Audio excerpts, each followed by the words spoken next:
on to make pasta and realize that jarred sauce just isn't doing it for you? Well, I have a recipe that will get the job done. I'm going to teach you how to make penne alla vodka. This is a very simple and easy recipe that you can make using ingredients found in your pantry. I've broken it down into 5 simple steps that make it very easy to follow, very easy to make and understand. So first, you're going to go ahead and boil your pasta, sweat your onions, deglaze your pan, add the rest of the liquid ingredients, and then you're going to add the pasta into the sauce. So this recipe actually comes to me from my fiance. However, she gets it from her mom, who gets it from her mom, so you know it's a very tried and true recipe. And in fact, this is the first meal she ever made for me, and I honestly think it is part of the reason I'm going to marry her. It is so tasty.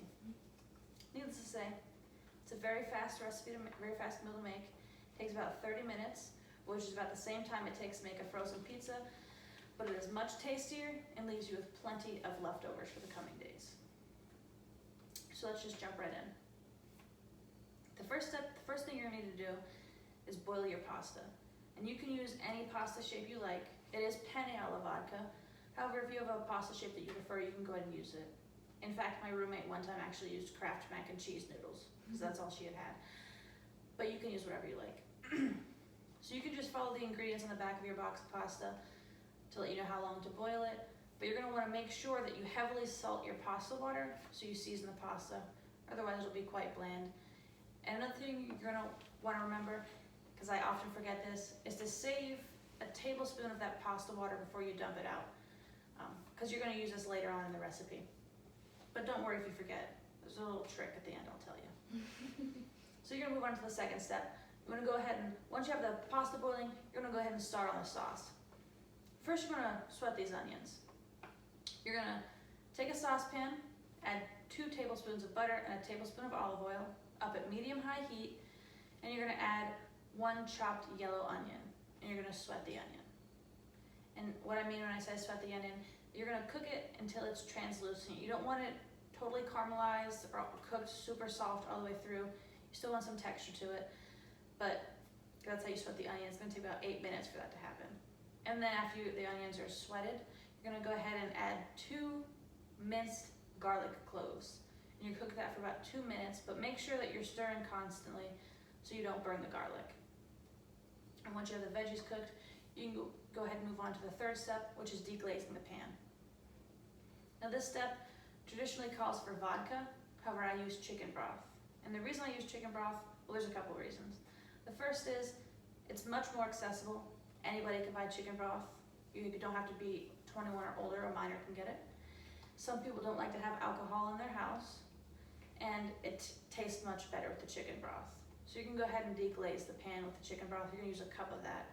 You're going to pour it into the pan, get all the stuff up from the bottom, and you're going to want to season the sauce however you like.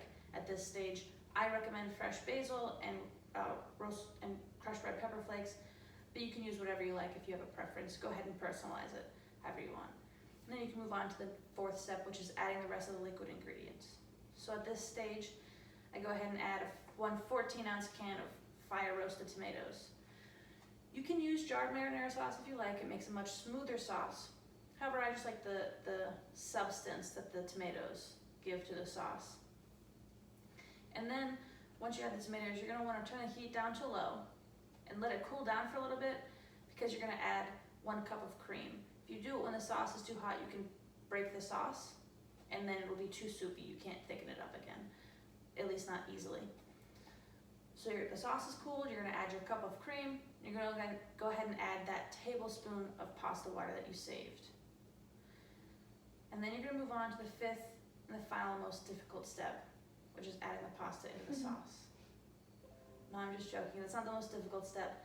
But you're going to add the pasta to the sauce and let it sit for a little bit so the noodles absorb some of that sauce. It tastes much better.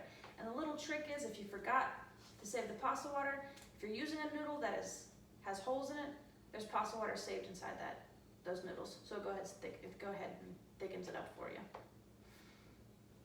And then you can go ahead and serve with some freshly chopped basil garnished on top. So in conclusion, penne alla vodka is a very simple, cheap, and easy meal to make. down in your cabinet, and those leftovers will keep you going for a couple of days. And whenever you're ready to go ahead and find yourself a fiance, just whip out this recipe, make it for him, and I guarantee you'll be on your way to getting married in no time.